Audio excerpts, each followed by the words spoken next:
Video amatir yang viral di media sosial ini merekam saat sejumlah warga menolong seorang gadis berinisial FS yang dibuang kawanan pria di pinggir jalan Desa Kalirejo, Kecamatan Gondang Wetan, Kabupaten Pasuruan, Jawa Timur.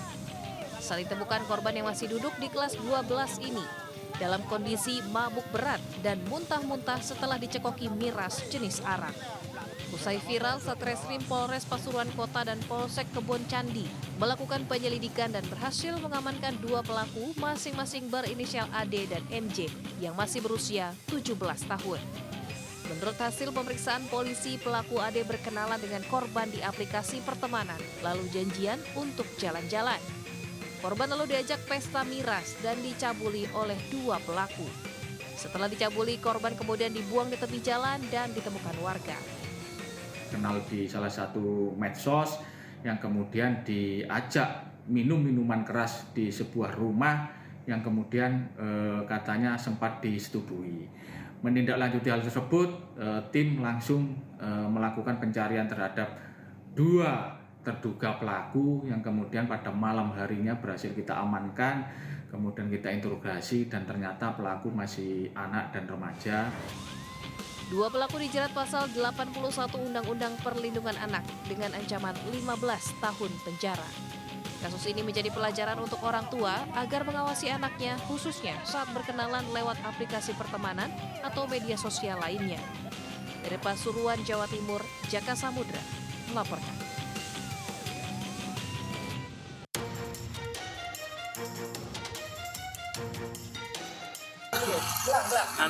Sementara itu, kejahatan berkedok aplikasi kencan juga diungkap polisi di Deli Serdang, Sumatera Utara. Pihak kepolisian menangkap dua tersangka, Angga Lesmana dan Abdi Syahputra, atas kasus pencurian dengan kekerasan terhadap korbannya berinisial JSR. Dari tangan tersangka, petugas mengamankan barang bukti mobil yang digunakan tersangka saat beraksi dan senjata tajam untuk mengancam serta ponsel milik korban.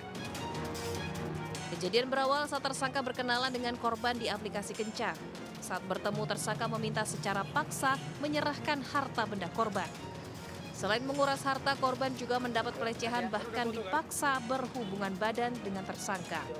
Akibat kejadian, korban kehilangan satu ponsel dan sejumlah perhiasan. Sudah bisa kita amankan, berhasil kita amankan, sedangkan untuk perhiasan, kalau menurut keterangan mereka katanya bukan emas, dibuang. Sudah 4 kali melakukan tindak pidana yang sama. Dengan modus yang sama? Dengan modus yang sama. Secara acak bisa, kalau menurut keterangan bisa melalui aplikasi. Akibat perbuatannya, kedua tersangka dijerat pasal pencurian dengan kekerasan dan diancam hukuman 12 tahun penjara. Dari Medan, Sumatera Utara, Ahmad Ridwan Nasution melaporkan.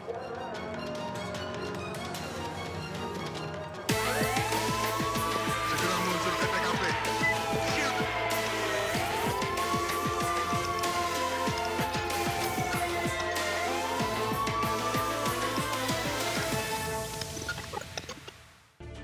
Misgrabak kembali melaporkan sejumlah peristiwa kriminal di sekitar kita. Yang hendak melancarkan aksinya, dua orang pencuri sepeda motor nekat melepaskan tembakan di kawasan Duren Sawit, Jakarta Timur. Warga yang panik tidak berani menangkap pelaku lantaran dilengkapi dengan senjata api.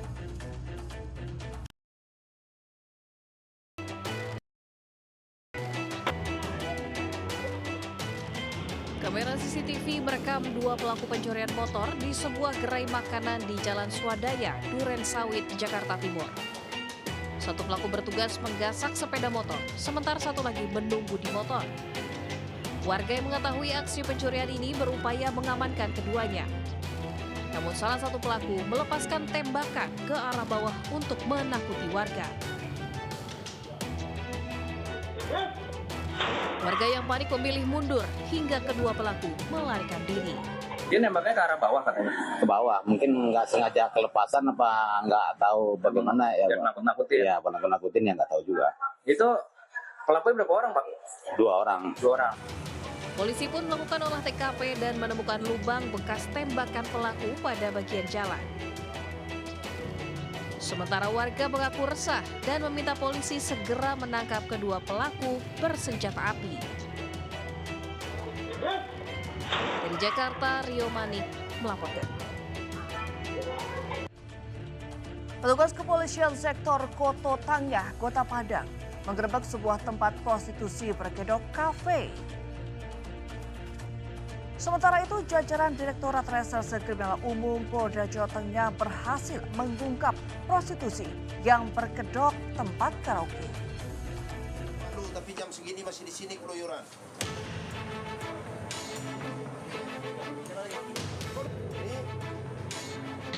Tahu malu, tapi jam segini masih di sini keluyuran. Yang sembunyi tadi, Pisahkan yang sembunyi ke sana. Nggak usah diambil ke sana. Sejumlah petugas kepolisian dari Polsek Koto Tangah menggerebek sebuah kafe yang berada di kawasan Anak Air, Kecamatan Koto Tangah, Kota Padang yang diduga dijadikan sebagai lokasi prostitusi. Saat digerebek, petugas mendapati sejumlah pria hidung belang yang tengah dilayani oleh sejumlah wanita yang diduga sebagai wanita penghibur, berkedok sebagai pemandu lagu lengkap dengan minuman beralkohol. Dalam razia ini sebanyak 12 orang wanita penghibur diamankan ke Mapolsek Koto Tangah untuk dapat pembinaan ke panti rehabilitasi sosial.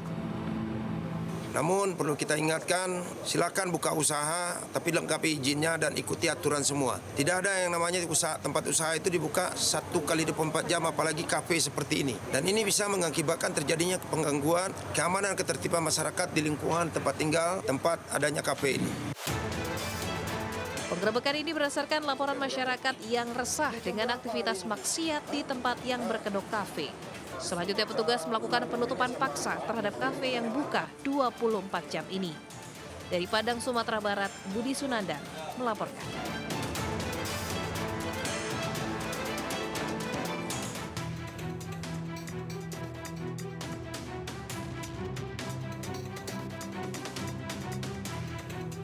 SU 44 tahun, warga Boyolali, Jawa Tengah hanya bisa tertunduk malu saat gelar kasus di Mapolda Jawa Tengah. Perempuan pemilik tempat karaoke di wisata religi Gunung Kemukus, Sragen itu diamankan karena telah mempekerjakan sejumlah wanita, diantaranya anak di bawah umur, untuk melayani hasrat seksual para tamu yang berkunjung. Menurut polisi, awalnya korban ditawari pekerjaan melalui jejaring media sosial. Dalam tawaran, korban dijanjikan bekerja sebagai pelayan restoran dengan gaji tinggi dan asrama tanpa dipungut biaya. Kenyataannya, usai bekerja, para korban dipekerjakan sebagai pemandu karaoke yang sekaligus melayani tamu untuk berhubungan badan di salah satu bilik di tempat wisata religi itu.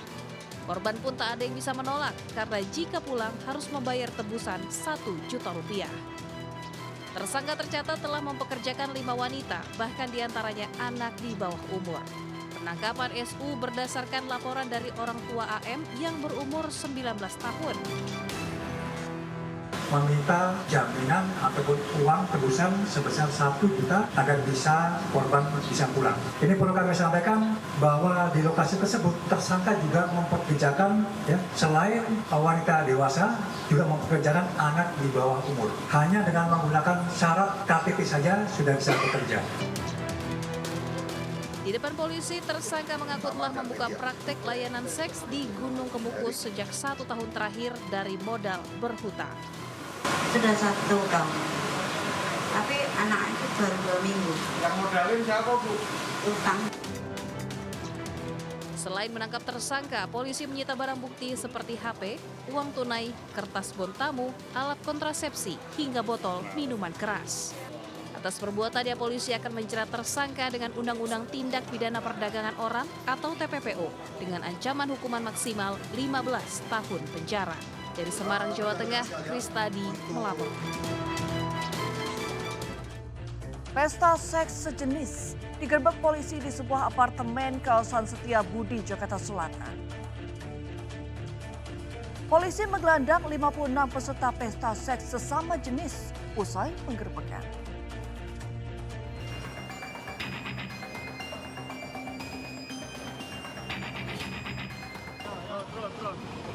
Polisi menggelandang 56 peserta pesta seks sesama jenis atau gay usai penggerebekan di sebuah apartemen kawasan Setiabudi, Jakarta Selatan.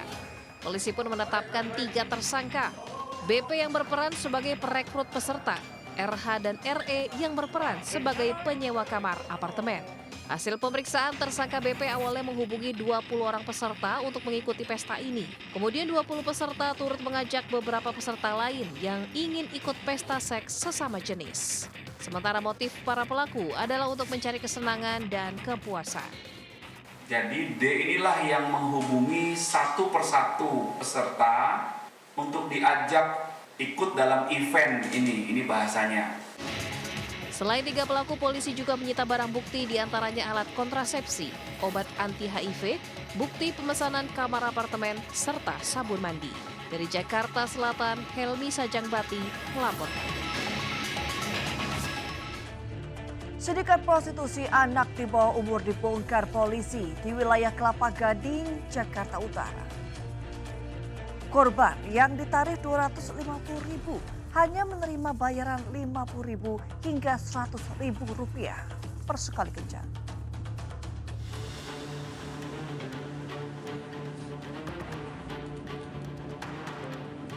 Ketujuh tersangka yang merupakan anggota sindikat prostitusi yang beroperasi di sebuah apartemen ditangkap di kawasan Kelapa Gading, Jakarta Utara.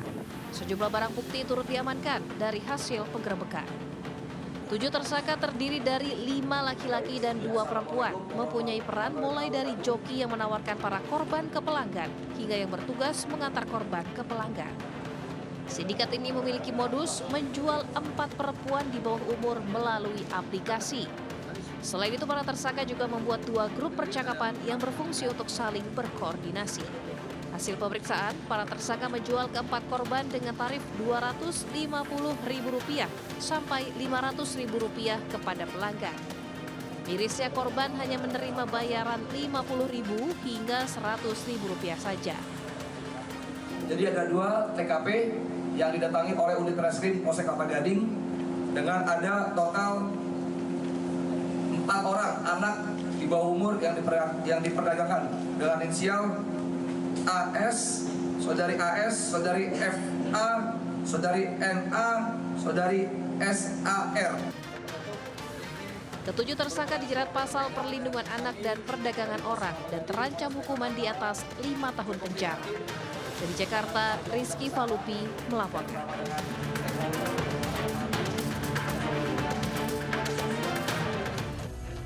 Gara-gara ingin usaha sate, seorang karyawan toko menggelapkan uang bosnya sebanyak Rp55 juta. Informasi selengkapnya kami hadirkan sesaat lagi, tetap di Grebek.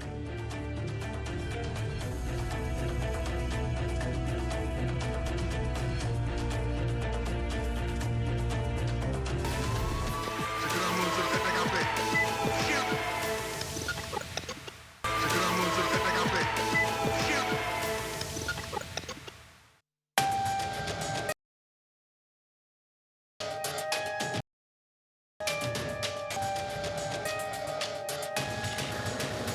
Ditemani istri dan tim kuasa hukumnya, musisi Iwan Fals memenuhi panggilan penyidik Satreskrim Polres Metro Jakarta Selatan. Ia datang untuk mengklarifikasi laporan yang masuk pada 2021 silam. Menurut Iwan Fals, ia menjawab sekitar 16 pertanyaan yang dilayangkan penyidik ke dirinya. Untuk perkara yang sebenarnya sudah cukup lama ya, dari tahun 2021 kalau nggak salah. Ya, alhamdulillah semua telah diberikan keterangan yang diperlukan. Om Iwan sendiri berapa pertanyaan? Waduh, berapa tadi itu? Berapa ya? 16 mungkin, 15. Sebelumnya pada November 2021 lalu, Iwan Fals melaporkan pendiri Ormas Indonesia dalam kasus pencemaran nama baik. Namun Iwan dilaporkan balik atas dugaan pemalsuan dokumen. Dari Jakarta, Helmi Sajangbati melaporkan. Gara-gara ingin berjualan sate, seorang karyawan toko di kota Pariaman, Sumatera Barat menggelapkan uang milik bosnya sebanyak Rp55 juta. Atas perbuatannya, tersangka diancam hukuman 4 tahun penjara.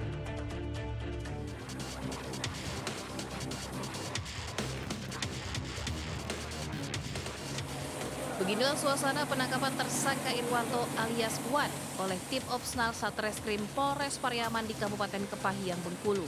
Dalam penangkapan, tersangka tidak melakukan perlawanan dan mengakui semua perbuatannya. Tersangka ditangkap karena sudah menggelapkan uang bosnya sebanyak 55 juta rupiah.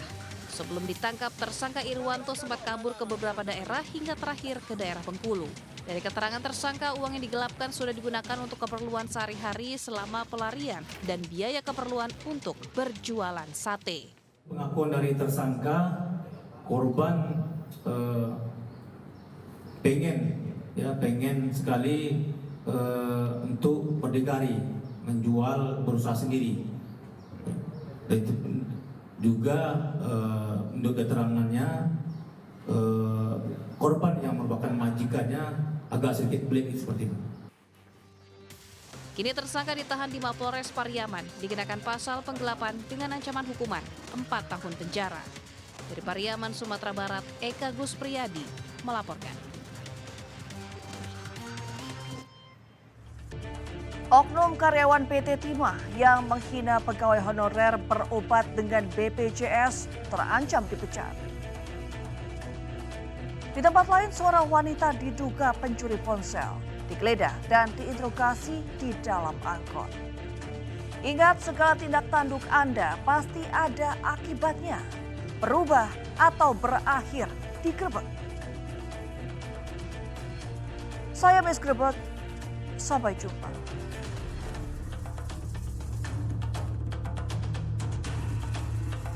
BPJS ya. Oh, BPJS. Masih honorer ya.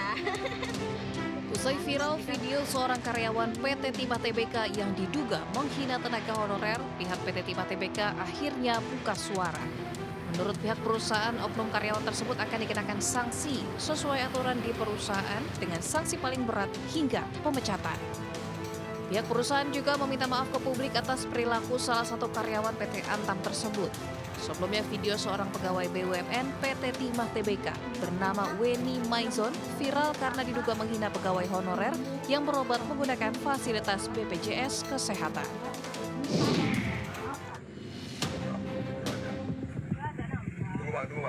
Seorang bapak terlihat menghentikan sebuah angkot di kota Medan dan coba menginterogasi seorang wanita yang ada di dalamnya. Si bapak menduga wanita tersebut telah menyembunyikan ponsel yang dicurinya dalam tas atau plastik. Awalnya wanita tersebut mengelak dan membantah ia telah melakukan pencurian. Namun berkat kode yang diberikan penumpang lain, akhirnya si bapak memeriksa sendiri plastik yang dibawa wanita tersebut. Dan benar saja, di dalam plastik ternyata ada ponsel hasil curian.